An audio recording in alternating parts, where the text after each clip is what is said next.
Muy bien, muy buenas tardes a todas y a todos que están presentes en esta tercera sesión de los talleres que hemos preparado para complementar los temas que ustedes nos han indicado que son de su interés. En esta oportunidad, el taller tiene relación con las metodologías participativas. Taller que, como he mencionado, complementa el material, ¿cierto? Ayer estuvimos en presencia de la charla sobre metodologías participativas, que ya va a ser pronto subida al canal YouTube. Y hoy día, entonces, el taller. Como siempre, este taller, ¿cierto? Están vinculados con las guías que ustedes ya tienen en su poder. Em, y lo habitual, ¿cierto? Aquí aparece el inicio o vinculado a la portada de esta guía, cuyo título es Metodologías Participativas. ¿Qué son las metodologías participativas? Bueno, todas aquellas formas de trabajar junto a otras personas para lograr algún propósito, algún cambio, algún objetivo, ¿cierto? Alguna meta. eh, Son diversas, hay muchas formas, hay muchas metodologías participativas, como mencionaba ayer en la charla, se mostraron varios ejemplos de ellas. Y lo interesante aquí es que lo que se busca es, cierto, involucrar a personas que participen para organizarse mejor en alguna actividad que el grupo de forjadores ambientales tenga planeado hacer, o también metodologías participativas para definir prioridades en las actividades que tienen, ¿cierto? Siempre estamos llenos de prioridades, pero hay prioridades que son más prioritarias que otras, y eso es importante saber identificarlos, y para identificarlas también las metodologías participativas nos ayudan. O bien para detectar ciertos problemas o actividades o acciones que querramos llevar a cabo. Problemas ambientales me refiero, ¿cierto? Entonces, dentro de lo que nos rodea en la comuna o en las escuelas o en la localidad donde nos encontramos, siempre vamos a ver distintas situaciones. Quizás nos interese como grupo abordarlas todas. Eso quizás es posible hacer, pero no es posible hacerlas todas de una al mismo tiempo, y por lo tanto hay metodologías participativas que nos orientan y nos ayudan a definir con cuáles podríamos comenzar, ¿cierto? A modo de ejemplo y de introducción general. Eh, Habla de participativos, ¿cierto? Entonces participar, de acuerdo a la guía que ustedes tienen, involucra escuchar, dialogar, compartir ideas o construir soluciones en conjunto. Y esto es muy importante y es, digamos, lo central en este trabajo, esa mirada de trabajar en conjunto. La semana pasada justamente estuve participando en unas actividades, en unos talleres participativos, con muchas dinámicas de este tipo, y quería comentar algo que una persona mencionó para tenerlo en cuenta. Quizás es una frase cliché, pero a veces las frases cliché entregan buena guía. Entonces esta persona mencionó que cuando uno trabaja solo, es probable que trabaje bien y que trabaje rápido. O sea, que uno pueda desarrollar aquello que quiere hacer, lo puede hacer rápido. Pero cuando trabajamos en conjunto, uno puede llegar más lejos. En ese sentido, claro, estas actividades de metodologías participativas involucran tiempo, porque hay que organizarlas, ¿cierto? Hay que convocar a la gente que va a participar. Hay, como dicen ahí, hay que dialogar, hay que escuchar, hay que plantear las ideas, y en eso a veces no es tan rápido.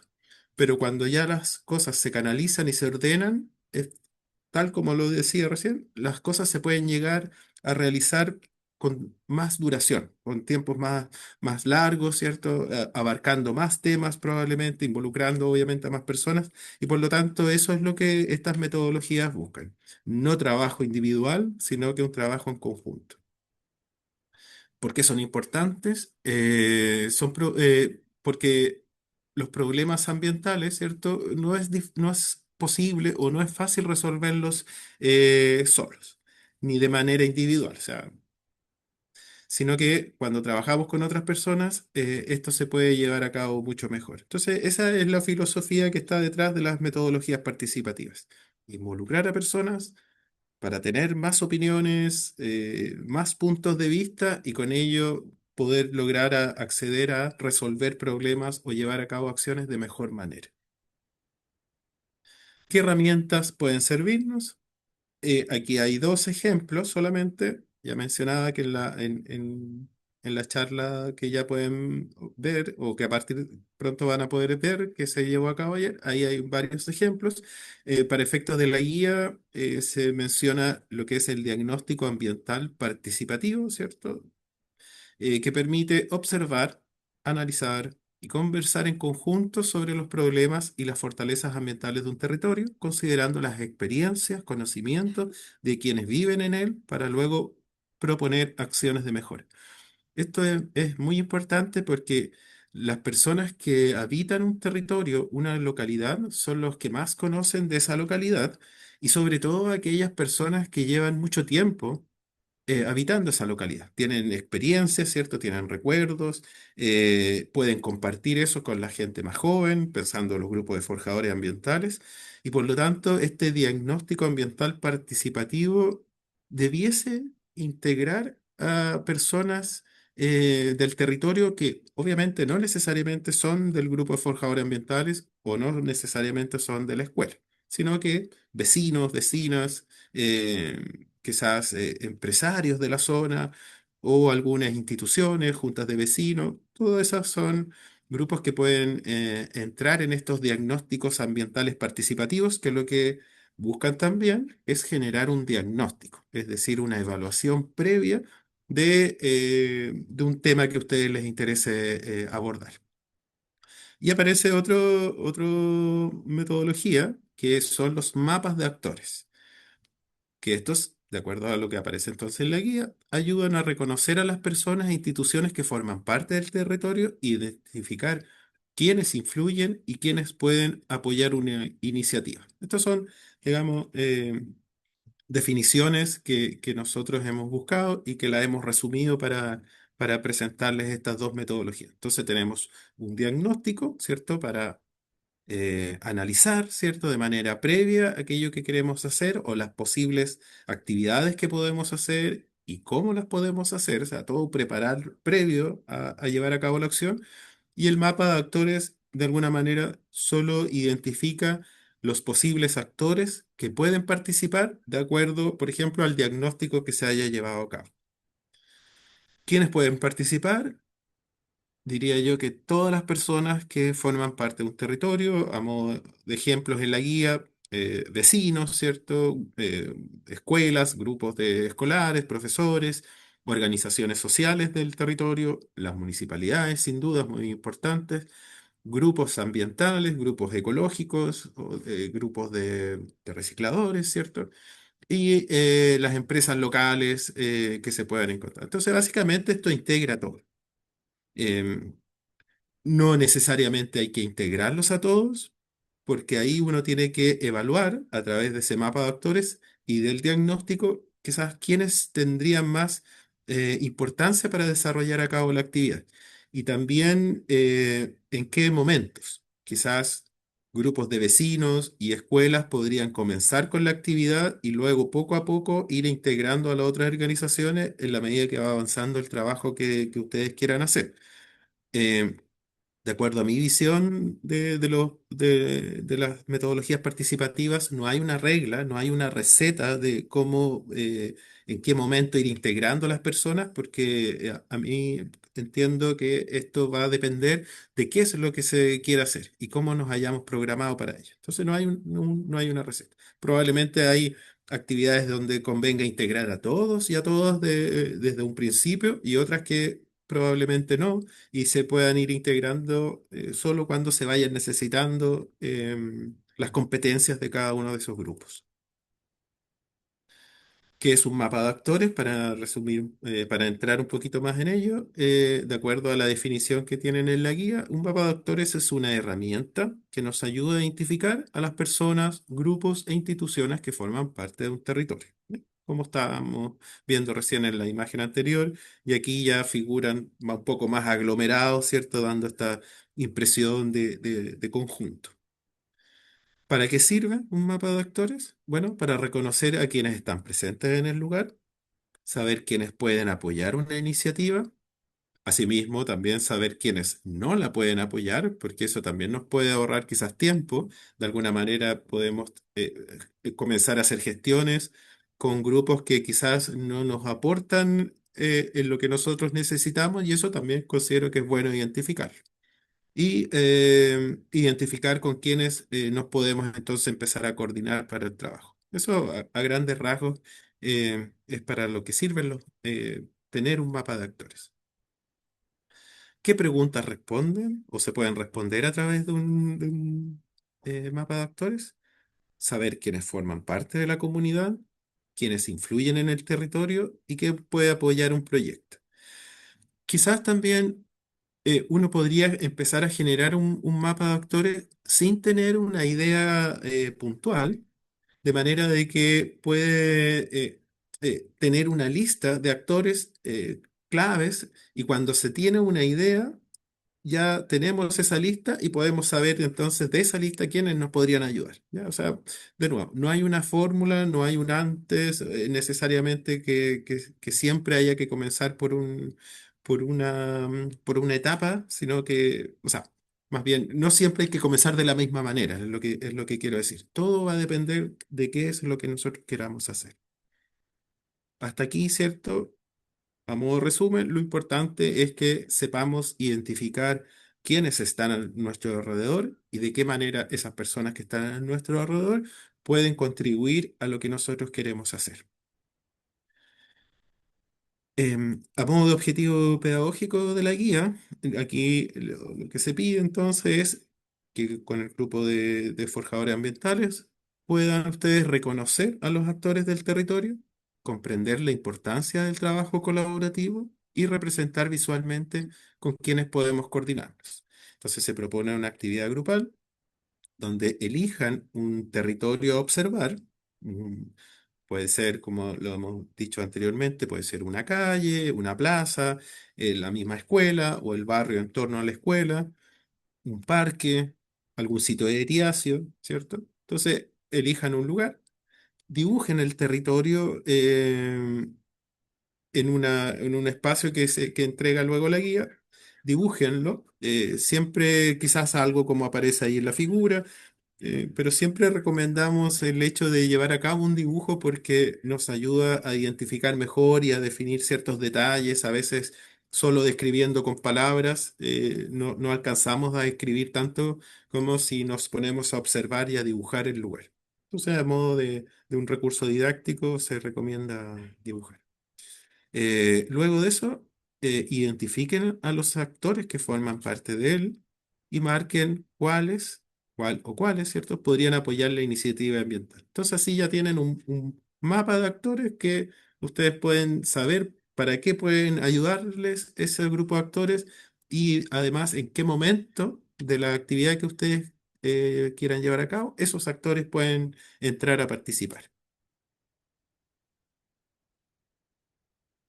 Siguiendo entonces con el mapa de actores, se hace la pregunta, ¿qué actores pueden aparecer? Y bueno, ya sabemos que son todos. A modo de ejemplo de la guía ponemos, ¿cierto? Para que lo compartan con los escolares o con su grupo de forjadores y la puedan leer. Aquí figura la comunidad local, vecinos y vecinas, niños, niñas, adolescentes, organizaciones sociales, instituciones públicas, autoridades, posibles aliados.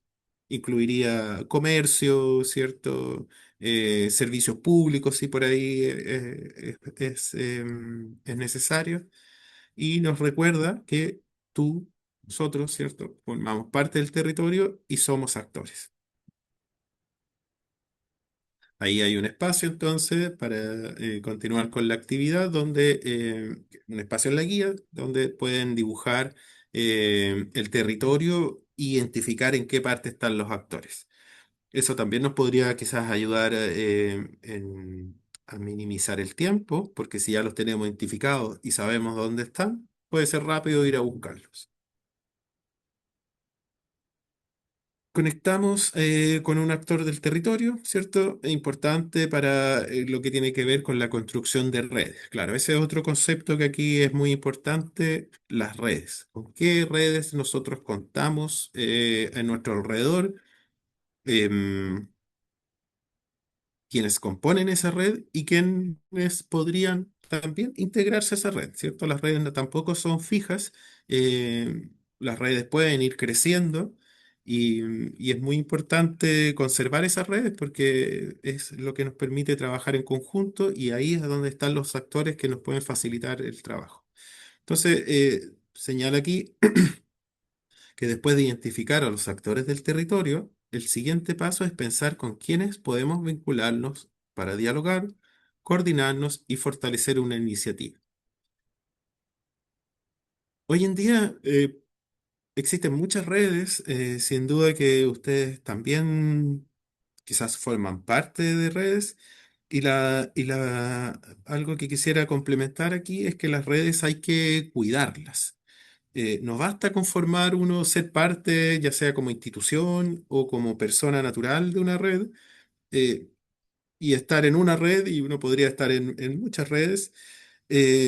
No es el sentido, sino que quizás más que el número de redes o el número de personas o grupos que integran una red, lo importante es que esa red se pueda estar realmente en contacto y en comunicación, es decir, mantener esa red viva de alguna manera.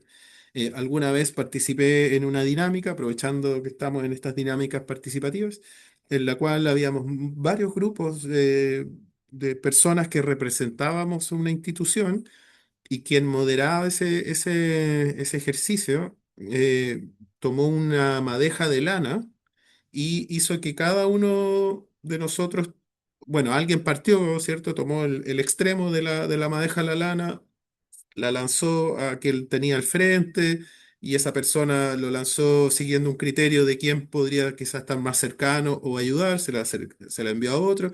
Y así la lana fue moviéndose en los distintos actores y como un ejercicio donde todos estábamos de pie, se podía ver un poco la red, ¿cierto? Entre comillas, el enredo de trazabilidad de esta cuerda o de esta lana que estaba ahí. Entonces ahí uno podía visibilizar la red, pero lo importante de eso, que es que quien mencionó, nos hizo saber que si uno de nosotros soltábamos esa lana, en ese momento la red completa se caía. Y eso es importante, a eso quiero llegar, que si tenemos una red, formamos parte de una red, todos quienes están de la red tienen la misma importancia. Más allá que algunos quizás forman parte de una red que gestiona, la otra parte quizás de la red es quienes entregan los recursos, los otros parte de la red los llevan a cabo. Independiente de las tareas, todos son importantes y todos deben tener el mismo peso en esa red. Y eso es una tarea que involucra trabajo, que involucra tiempo y sobre todo confianza. O sea, cuando uno forma una red y es parte de una red, tiene que tener eso presente. Porque si no hay confianza o si alguien se sale, esa red se cae. Bueno. En la guía, sí, nos propone, como siempre, una actividad, en este caso actividad grupal, porque estamos hablando de metodologías participativas. Entonces, indica, elijan un actor del mapa creado, dice solo uno, para comenzar, por ejemplo, junta de vecinos, municipalidad, colegio, organización social. Y luego, ¿qué actor podemos elegir? Comunidad local, vecinos, niños, niñas, organizaciones, instituciones, autoridades u otros posibles aliados. Entonces, eso es lo primero, ¿cierto? Y luego, una vez que tenemos el actor que hayamos elegido, decidir cómo contactarlo, ¿cierto? No necesariamente, quizás si estamos formando una red, identificamos a grupos o instituciones que puedan ser de interés, armamos una lista, ¿cierto? pero luego tenemos que acercarnos a ellos y contactarlos. Entonces, aquí a modo de ejemplo nomás, menciona que esa manera de contacto puede ser generando una reunión presencial, acercarse a esa institución o a esas personas, o enviarles un correo, un mail para darles a conocer quiénes ustedes son y cuáles son el objetivo y cuál es el objetivo de escribirle a esa institución que pueda participar. eh, o hacerle algún tipo de invitación para conversar o para hacer un recorrido por la localidad o visitarlo, ¿cierto? Básicamente convergen en qué se debe uno acercar a estas instituciones. Esto en el caso principal cuando estamos involucrando actores que no conocemos. A quienes conocemos, como decía recién, hay que siempre mantenernos en contacto, estarnos actualizando en lo que estamos haciendo. Entonces el ejercicio dice, nuestra primera conexión, el actor que elegimos, poner el nombre ahí, eh, indicar por qué lo elegimos, sí, es muy importante porque todo tiene que tener una razón, no solo porque esté cerca, sino que además que si es que está cerca de esa institución o persona, sino saber cuál puede ser el aporte que eso puede hacer. Y ahí entonces el ejercicio es de escribir, ¿por qué elegimos a esa persona o a esa institución? Pensar en cómo lo contactaremos y qué queremos contarle o proponer para intentar convencerlos. No olvidar que el objetivo, ¿cierto? No es solo pedir apoyo, sino presentarse, dialogar y construir relaciones. Trabajar en red fortalece y a los proyectos y a la comunidad. Eso es lo que es la idea que hay detrás. Como todo guía que ustedes ya tienen, en la etapa, en la parte final hay un código QR donde pueden encontrar al escanearlo material vinculado, en este caso, con las metodologías participativas, textos para profundizar un poco más, con ejemplos de distintos tipos de metodologías participativas e ideas también de cómo poder ponerlas a prueba y para qué ponerlas a prueba. Muchas gracias.